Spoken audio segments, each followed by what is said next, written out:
ওকে জবাব দিতে হবে। চোর কেন বললো?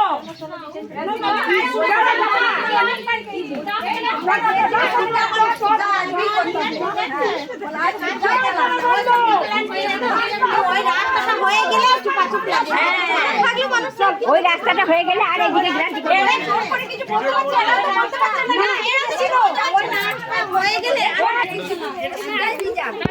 এদিকে নিয়ে যান বালির পুলিশের সামনে মেশিনটাকে ঠেলে